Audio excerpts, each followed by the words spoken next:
বিহু বুলি ঘৰত আহিছিলোঁ আৰু ঘৰত আহি এতিয়া অৱস্থাটো দেখি গম পাইছে কিবা এটা কামত লাগিছিলোঁ আৰু এয়া বাৰীতে আছোঁ। মই মানে অলপ গছ গছনি ফুল চুল এইবিলাক অলপ ভালেই পাওঁ আৰু বহুত লগাইছোঁ গছ ফুল এনেকৈ বহুতখিনি লগাওঁ। কিন্তু যিহেতু মানে ঘৰত কেইটামান ছাগলীও আছে আৰু চোৱা চিতা কৰা মানুহটো খুব কম, মানে মা আৰু ভাইটিহে, মাও স্কুল গুচি যায়, ভাইটি নাথাকে ঘৰত, গতিকে মানে আহি প্ৰতিবাৰে লগাই থৈ যাওঁ, প্ৰতিবাৰে আকৌ খাই দিয়ে। মানে কেয়াৰ ল'বলৈ মানুহৰ অভাৱত মানে ফুল গছবিলাক বা হওক গছৰ পুলিবিলাক প্ৰতিবাৰে মৰি যায় আৰু প্ৰতিবাৰে মই লগাই থাকোঁ বাৰু। তাৰ ভিতৰত এনেকুৱা নহয় যে গোটেইখিনি মৰি যায়, কিছুমান বাঢ়িছে কিছুমান ডাঙৰো হৈছে, কিন্তু দুই এটা মৰে আৰু কিছুমান বহা মানে গ্ৰ'থটো খুব কম হয়, এটা জেগাত ৰখিয়ে যায়। এতিয়াও সেইকাৰণে এই বাৰীতে আছোঁ, মানে ঘৰে একদম পিছফালে বাৰীত। তাতো কিছুমান গছ পুলি লগাইছিলোঁ মৰি গ'ল, তাৰ ভিতৰত দুটামান বাচি আছে। এটা এইটো দেখিছোঁ, তো এতিয়া গ্ৰ'থটো ভালেই হৈছে, এইটো বাচি আছে। এইফালে আৰু চাব দে ইলাইচি গছ লগাইছিলোঁ, অৱস্থা চাওক ছাগলীয়ে কি কৰিলে।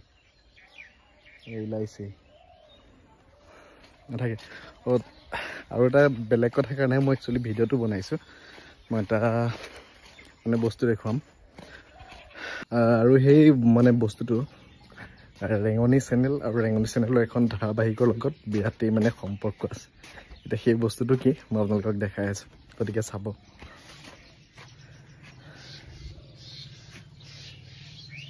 ধৰিব পৰা নাই চাগে, মই বেক কেমেৰা কৰি দেখাই আছোঁ। এই বস্তুটো হৈছে এইটো মানে ধৰিব পাৰিছেনে কি গছ বাৰু? বস্তুটো মানে একচুৱেলি এই গছজোপা কি গছ চিনি পাইছেনে?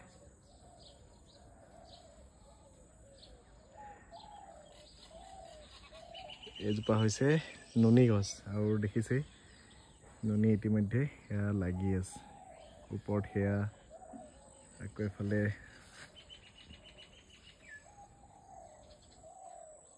তলতো এয়া।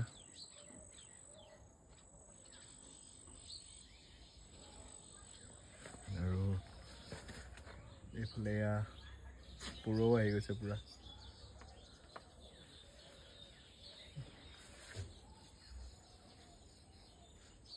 প্ৰতিটো ডালতে কিন্তু লাগিছে নুনি, আৰু গছজোপাও ভালেখিনি ডাঙৰ হৈ গ'ল। একচুৱেলি সম্পৰ্কটো কি সেইটো মই কৈ দিওঁ এতিয়া। যোৱা আজি 2 বছৰেই হ'ল নেকি, 2 বছৰ আগত ৰেঙনি চেনেলত এখন ধাৰাবাহিক নাহৰ বুলি টেলিকাষ্ট হৈছিলে, আৰু সেই ধাৰাবাহিকখনত মই অভিনয় কৰিছিলোঁ, যিসকলে চাইছে গম পাবই। আৰু সেই ধাৰাবাহিকখনৰ কিছু দৃশ্যৰ শ্বুটিং হৈছিল তাৰমানে গড়ভঙা বুলি কয়, লখৰাৰ পৰা, গুৱাহাটীৰ লখৰাৰ পৰা ভিতৰলৈ সোমাই যাবলৈ একদম পাহাৰীয়া এলেকা, ফৰেষ্ট এৰিয়া আৰু পূৰা ৰিজাৰ্ভ হয়। তাৰ সেইবিলাক পাৰ হৈ পেলাই পায় এখন গাঁও, তাত এটা ঝৰ্ণা এটাও আছে গড়ভঙা।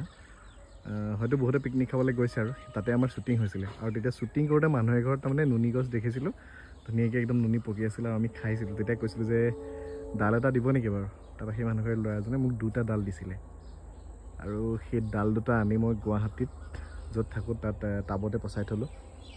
পচাই তাত 2-3 মাহমান ৰাখিলোঁ, তেতিয়া ডালকেইটা ধুনীয়াকৈ ঠন ধৰি উঠিলে, তাৰপৰা কোঁহ আহি গ'ল। তাৰপিছত যেতিয়া ঘৰ আহিছিলোঁ তেতিয়া লৈ আহিলোঁ, আহি ঘৰত ৰুলোঁ। 2টা ডাল ৰুইছিলোঁ, তাৰে এটা নাবাছিলে, কিন্তু এইটো আজি 2 বছৰ হোৱাই নাই, 2 বছৰতকৈ কমহে হৈ আছে, কিন্তু আহি ৰুলোঁ। এই গছজোপা ধুনীয়াকৈ ডাঙৰ হ'ল, এতিয়া ডাঙৰ হৈ ফলো দিছে, এতিয়া মানে ফল ধৰিছে। আৰু এয়া ফাৰ্ষ্ট টাইম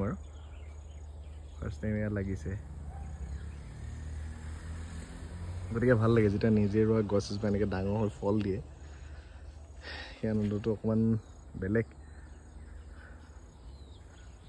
আৰু দেখিছে আজিও মই আপোনালোকক দেখাইছোঁ, বহুত গছপুলি আনিলোঁ নাৰ্চাৰীৰ পৰা, মানে এতিয়া লগাই আছোঁ। আৰু যিহেতু কাইলৈ গুৱাহাটী যামগৈ, সেইকাৰণে আজি লগাই থৈ যাম। আৰু যিসকলে গছ ভাল পায়, সেইসকলে নিশ্চয় ভিডিঅ'টো চাগে ভালেই পাব। গতিকে আপোনালোকৰ লগত শ্বেয়াৰ কৰিলোঁ, কেনেকুৱা পালে জনাব ভিডিঅ'টো। খুব সোনকালে পুনৰ এটা নতুন ভিডিঅ'লৈ আকৌ আহি আছোঁ, তেতিয়ালৈকে বাই বাই।